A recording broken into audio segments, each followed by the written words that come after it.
आदरणीय Rajyogini sister Shivani, vice chancellor university of Kashmir professor Nilofar Khan, सभागार में उपस्थित जम्मू कश्मीर प्रशासन के सभी हमारे सहयोगी, श्रेष्ठ एवं ज्येष्ठ जन, देवियों सज्जनों, इनर स्पेस सेंटर के सभी सम्मानित सदस्य, प्रिय स्टूडेंट्स तथा मित्रों, मुझे अत्यंत प्रसन्नता है कि इनर स्पेस सेंटर तथा यूनिवर्सिटी ऑफ कश्मीर ने बहुत उम्दा इनिशिएटिव लेकर सिस्टर शिवानी का मोटिवेशनल टॉक और मेडिटेशन का कार्यक्रम ए लाइफ ऑफ हैप्पीनेस का आयोजन किया है। सबसे पहले मैं श्रीनगर में सिस्टर शिवानी का हृदय की गहराइयों से स्वागत करता हूं और आयोजकों के प्रति भी हृदय से आभार व्यक्त करता हूं जिन्होंने ये आयोजन किया है। वेदांत में 3 महत्वपूर्ण सूत्र कहे गए हैं: श्रवण, मनन और निधिध्यासन। श्रवण का अर्थ आप सब समझ सकते हैं, सुनना। मनन यानी सोचना, विचार करना। और निधिध्यासन अर्थात साधना, रियलाइज करना या मेडिटेट करना। मुझे विश्वास है कि आज का ये कार्यक्रम तीनों सूत्रों पर आधारित रहेगा और सिस्टर शिवानी के वचन लोगों के हृदय तक अवश्य पहुंचेंगे। ये सच है कि अगर साधना में डूबे व्यक्तित्वों के शब्द कान तक सीमित न होकर हमारे हृदय तक पहुंच जाएं, तो इंसान चेतना के परम शिखर को प्राप्त कर सकता है। मैं एक छोटी सी कहानी से अपनी बात शुरू करना चाहूँगा।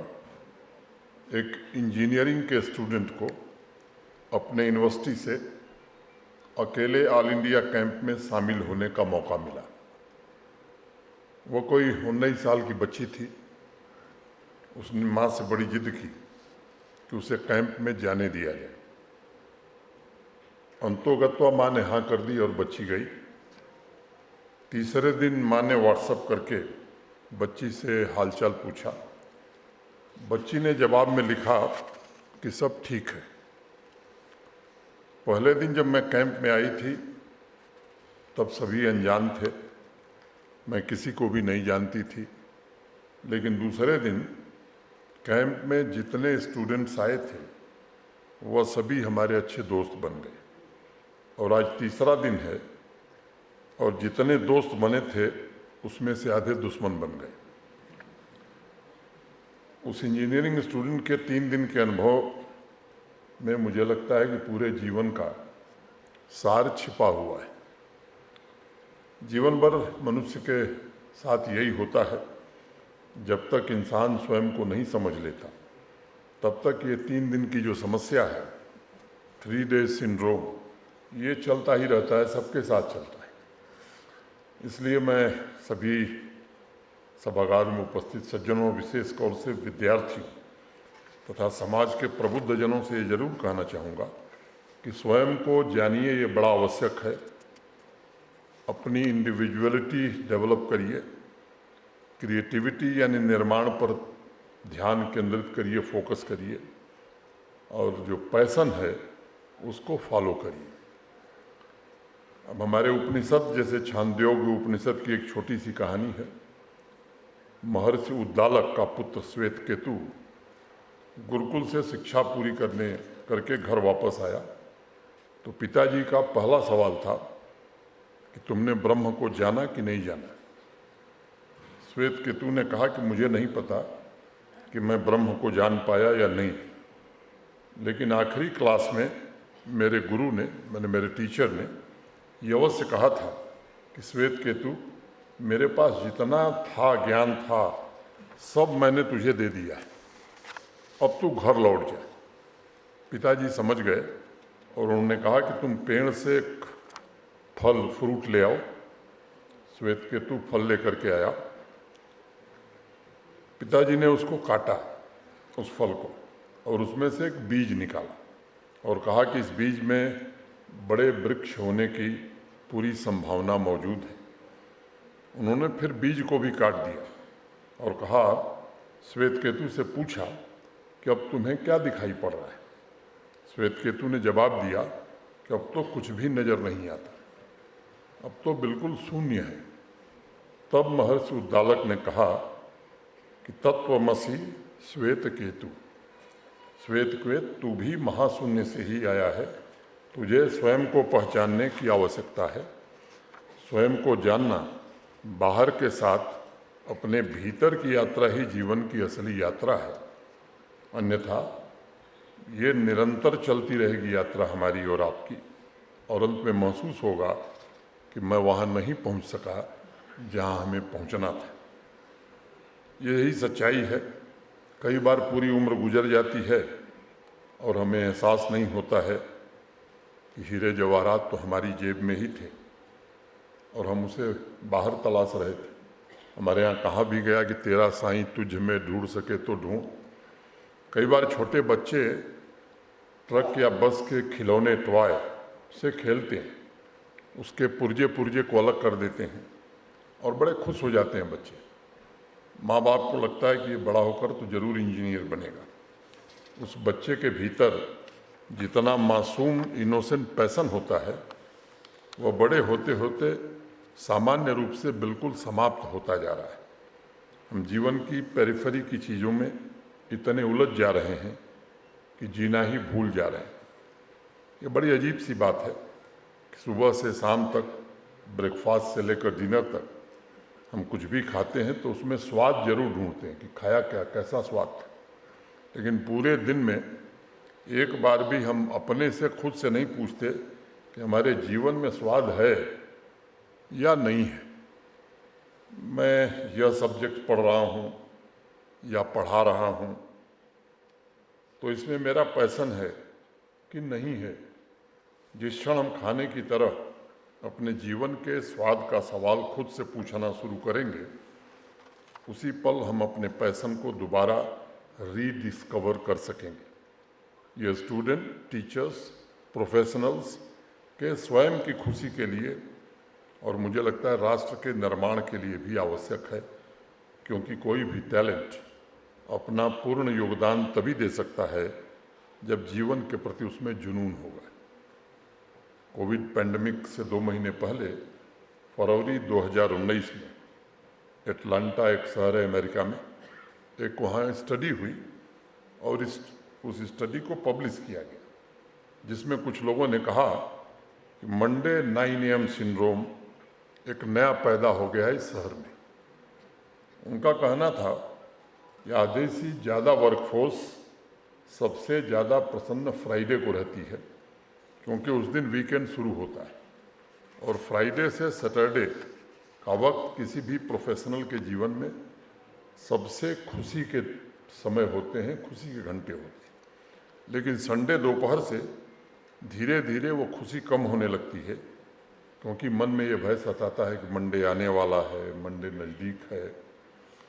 लोग याद करने लगते हैं कि फिर 9 बजे उसी ऑफिस में फिर से जाना है जहाँ जाने की बिल्कुल इच्छा नहीं है।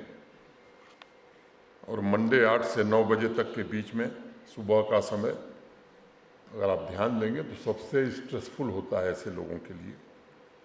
और रिसर्चर्स ने तमाम हॉस्पिटल से रिकॉर्ड निकाल कर स्टडी किया और इस नतीजे पर पहुँचे वो कि अन्य दिनों की अपेक्षा मंडे 9 AM ज़्यादा हार्ट अटैक के केसेस आए हैं और इसलिए मंडे 9 AM सिंड्रोम का उसे नाम दिया गया। ये इसलिए है कि अगर पढ़ाई और नौकरी दोनों बिना स्वयं को जाने, बिना अपने पैशन को समझे की गई तो जीवन तो रूटीन में चलता ही रहेगा। हो सकता है कि आपकी सैलरी बहुत अच्छी हो, ज़्यादा हो, आप ऑफिस से लौटते हुए कॉफ़ी हाउस जा सकते हैं, शॉपिंग मॉल भी जा सकते हैं, सिनेमा भी देख सकते हैं, नेटफ्लिक्स तो उपलब्ध ही है, लेकिन जीवन का जो नेचुरल स्वाद है वह लेना बड़ा मुश्किल हो जाएगा। इसलिए सबके लिए आवश्यक है कि वो अपने पैशन को रीडिस्कवर करे तभी वह सही मायने में प्रोडक्टिव और बेहतर प्रोफेशनल बन पाएगा। अब इसरो में जितने साइंटिस्ट काम कर रहे हैं उनमें एक इनर फायर है, वो पैशन है। वो मल्टीनेशनल कंपनी में काम करने वाले मिड लेवल मैनेजर की सैलरी के मुश्किल से 20% कमाते होंगे, लेकिन उनके पास जो सेटिस्फैक्शन है, जो हैप्पीनेस है और लक्ष्य को प्राप्त करने का जो जुनून है, वो अद्भुत है, वो अनमोल है। और चंद्रयान 3 की चांद पर लैंडिंग ऐसी खुशी है जिसकी तुलना पैसे से, रुपए से नहीं की जा सकती। उस खुशी का, जीवन के उस क्षण का स्वाद अवश्य लिया जा सकता है। एक और छोटी कहानी मुझे ध्यान में आती है। एक बिजनेसमैन रोज रात को फैक्ट्री बंद करके अपनी BMW कार में बैठता था और उसी से घर जाता था। हर रोज उसे छोटी नदी के किनारे बेंच पर बैठा हुआ एक आदमी दिखता था जो वायलिन बजाता था, वायलिन पर धुन बजाता रहता था। वो रात के किसी भी पहर गया, उसने देखा कि वह व्यक्ति उसी बेंच पर मौजूद है, वायलिन बजा रहा है। बिजनेसमैन को उस व्यक्ति को देखकर उत्सुकता होने लगी कि सारा शहर सोता है लेकिन ये आदमी जागता रहता है। एक दिन उसने गाड़ी रोककर उस व्यक्ति से जाकर कहा कि साहब, मैं आपको डिस्टर्ब नहीं करना चाहता, लेकिन मेरे मन में एक उत्कंठा है, एक सवाल है। रात में जब भी मैं इधर से गुजरता हूँ तो देखता हूँ कि आप या तो बैठे होते हैं या वायलिन बजा रहे होते हैं, आप सोते नहीं हैं क्या? तो उस आदमी ने कहा कि दरअसल मुझे कुछ मिल गया है, मैं आजकल जाग कर उसकी रक्षा कर रहा हूँ। बिजनेसमैन ने बेंच के ऊपर नीचे चारों तरफ देखा, हाथ में वायलिन के अलावा उस आदमी के पास कुछ भी नहीं था।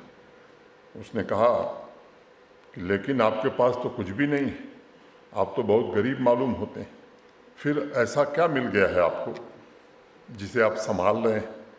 उस आदमी ने जवाब दिया कि मुझे जीवन का स्वाद मिल गया है, और इसीलिए कहा गया कि गूंगे केरी सर कराए, खाए और मुस्काए। वह स्वाद गूंगा यानी जो बोल नहीं सकता, गुड़ खाने का स्वाद उसे मिल रहा है बट वो बता नहीं पा रहा है। उसे मीठा लगेगा लेकिन वो शब्दों में उसे बयां नहीं कर पाएगा। उस आदमी ने कहा कि मैं शब्दों में बोल नहीं पा रहा हूँ क्योंकि उसका स्वाद पाने के लिए आपको भी जीवन में अंदर झांकना होगा, उसमें आपको डूबना होगा। लेकिन मैंने एक प्रतीक की तरह कहानी बताई, लेकिन सच भी यही है। और कबीर दास ने तो लिखा भी, हेरत हेरत हे सखी रहा कबीर हेराए, बूंद समानी समुद्र में शोकत हेरी जाए। हम बाहरी चीज़ों में इतना उलझे रहते हैं कि पूरा जीवन गुजर जाता है और स्वयं से ही हमारी मुलाकात नहीं हो पाती। हम पूरी दुनिया के ज्ञान अर्जित कर लेते हैं, तमाम फिल्में देख लेते हैं, लेकिन एक मिनट भी अपने भीतर झांक कर हम नहीं देखते हैं। और फिर हम सोचते हैं कि जीवन दुख है, पढ़ाई से स्ट्रेस हम पैदा होती है, नौकरी बड़ी स्ट्रेसफुल है। अगर सोए सोए जीवन की यात्रा करेंगे तो ऐसा लगेगा कि पूरे जागृत अवस्था में अपने जीवन की कमांड अपने हाथ में लेकर अपने पैशन के अनुसार आगे बढ़ेंगे तो वो जीवन स्वर्ग जैसा जरूर लगेगा। एक दिन अमेरिकन इन्वेस्टमेंट कंपनी वैनगार्ड के मालिक हैं जॉन बोगल, अपने दोस्त जोसेफ हेलर को एक पार्टी में लेकर गए। हेलर की एक प्रसिद्ध नावल है, आप में से कुछ लोगों ने पढ़ी होगी, कैच-22, बड़ी फेमस नावल है। पार्टी में बोगल ने एक इन्वेस्टमेंट बैंकर की तरफ इशारा करते हुए कहा कि वह आदमी एक दिन में जितने पैसे कमाता है उतने तुम पूरे जीवन में नहीं कमा पाओगे। हेलर ने कहा, yes, but I have something he will never have and that is the word called enough. John Bogle ने लिखा है कि उस एक शब्द एनफ से मैं पूरे जीवन का सार समझ गया। जो एप्पल के फाउंडर हैं स्टीव जॉब्स, विश्व के सबसे प्रसिद्ध यूनिवर्सिटी स्टैनफोर्ड में उन्होंने एडमिशन लिया, लेकिन वो उनके लिए इनफ नहीं था और इसलिए 6 महीने में ही स्टैनफोर्ड को छोड़ दिया और रीड कॉलेज में कैलीग्राफी सीखने चले गए। स्टीव जॉब्स ने लिखा है कि उन्होंने अपने पैशन को फॉलो किया और इसलिए वर्तमान में एप्पल मैकबुक या एप्पल मोबाइल फ़ोन की टाइपोग्राफी दुनिया में सबसे बेहतर है। मैं आज यहाँ उपस्थित सभी सज्जनों, खासतौर से स्टूडेंट्स और गणमान्य लोगों से ये निवेदन करना चाहूँगा कि इस जीवन से बेहतर गिफ्ट कुछ हो नहीं सकता। ये आपके ऊपर निर्भर करता है कि आप इसे बोझ की तरह लेकर चलना चाहते हैं या इसका उत्सव मनाना चाहते हैं। जोश का एक शेर है, खुदा को सौंप दो, खुदा को सौंप दो ए जोश पुस्तारा गुनाहों का, खुदा को सौंप दो ए जोश पुस्तारा गुनाहों का, चलोगे अपने सर रख के यह बारे ऐं गिरा कब तक, चलोगे अपने सर रख के यह बारे ऐं गिरा कब तक। भगवत गीता में भी भगवान कृष्ण ने अर्जुन को मूल मंत्र जब दिया तो यही कहा कि तू सब छोड़ दे, बस मेरी शरण में होकर नियत कर्म करता चल, सर्व धर्मान परित्यज्य माम मेकम शरणम व्रज। यह जीवन की वास्तविकता में आसमान छूने का अवसर है मित्रों। बस आपको अपने शिखर तय करने की आवश्यकता है। अगर हम अपने भीतर के हीरे जवाहरात से खुश हो सकते हैं तो वैसा जीवन हमें करुणा, एक दूसरे के प्रति संवेदनशीलता से निरंतर सही मार्ग पर चलते रहने की प्रेरणा देगा। जीवन की यात्रा एक तरफा नहीं है। स्टूडेंट्स की पढ़ाई, टीचर्स का क्लास, प्रोफेशनल्स का काम इत्यादि बाहरी जीवन की यात्रा है, लेकिन वास्तविक खुशी इस बात से तय होती है कि आपकी भीतर की यात्रा भी इसी के साथ चलती रहे। और अगर ये नहीं चलेगी तो फिर ये हैप्पीनेस जो यहाँ लिखा हुआ है, दिक्कत होगी फिर हमें। ये बिल्कुल साइंटिफिक फैक्ट है कि वही पेड़ सबसे ऊंचे उगते हैं जिनकी जड़ें सबसे ज़्यादा गहरी होती हैं। एक खुशहाल जीवन के लिए ये दोनों यात्राएं बहुत आवश्यक हैं। भौतिक सुख सुविधा जुटाकर आराम से जिया जा सकता है, लेकिन भीतर की यात्रा अगर आप सुनिश्चित नहीं किए तो आप अपने स्पेस में हो और आप खुश हो, ये मुश्किल हो जाएगा। हमारे जीवन में स्ट्रेस का कारण अगर आप विचार करें तो मुझे लगता है कि सबसे बड़ा कारण है एक्सपेक्टेशन, और इसलिए एक्सपेक्टेशन को हमें छोड़ देना चाहिए। अपने मन में एक्सेप्टेंस को जितना हम मजबूत करेंगे, मुझे लगता है कि तब हमें एहसास होगा कि सर से बड़ा भारी बोझ आज उतर गया है। समाज के हर एक नागरिक के लिए ये भी आवश्यक है कि उसका हर कदम भलाई की दिशा में हो, दूसरे की सेवा के लिए अर्पित हो। महाभारत में युधिष्ठिर का प्रसिद्ध वक्तव्य हम सब जानते हैं कि मुझे स्वर्ग की कामना नहीं, मुझे राज्य भी नहीं चाहिए, मुझे तो बस लोगों की सेवा करने का मौका चाहिए ताकि मैं किसी दूसरे के काम आ सकूं। ये जीवन की गरिमा, उसका गौरव, उसकी प्रार्थना तभी सार्थक है जब हम किसी दूसरे के आंसू पहुंच सकें और उसे भी जीवन के सही अर्थ, सही मायने और सही रास्ते पर चलना बता सकें। कई बार हम खुद बहुत परेशान होते हैं तो दूर कहीं बज रहे संगीत की धुन से भीतर एक पल के लिए एक नई उमंग पैदा हो जाती है। वह एक क्षण का उमंग 365 दिन 24/7 का उमंग कैसे बने, जब इस पर हम विचार करेंगे, जब अपनी क्रिएटिविटी और अपने पैशन को हम खुद फॉलो करेंगे तो दूसरों की बजाय मुझे लगता है कि आपके जीवन की कमान स्वयं आपके हाथों में होगी। जीवन को अपनी पूरी समग्रता में देखने की आवश्यकता है, स्वयं में झांकने की कोशिश करनी, अपनी क्षमता को पहचानना। और मैं समझता हूँ कि आप में से हर एक संभावनाओं से भरा हुआ है। आपको अवसर मिला है नियत कर्तव्य के रास्ते पर दृढ़ता से चलने की आवश्यकता है। कैवल्य उपनिषद का एक श्लोक, तत्वमेव त्वमेव ततः, ये जरूर याद रखिएगा जब आप बैठिएगा। जिस पर ब्रह्म का कभी नाश नहीं होता, जो सूक्ष्मतम से भी सूक्ष्म है, जो संसार के समस्त कार्य और कारण का आधारभूत है, जो सब भूतों की आत्मा है, तुम वही हो, तुम वही हो। हर व्यक्ति अनोखा है, हर इंडिविजुअल यूनिक है, बस उसे स्वयं को ठीक से पहचानने की आवश्यकता है। मैं आभारी हूँ आयोजकों का जिन्होंने मुझे अवसर दिया। मैं आपका फिर से एक बार हृदय से अभिनंदन करता हूँ और सबके प्रति हृदय से कृतज्ञता ज्ञापित करते हुए अपनी बात पूरी करता हूँ। बहुत बहुत धन्यवाद। जय हिंद।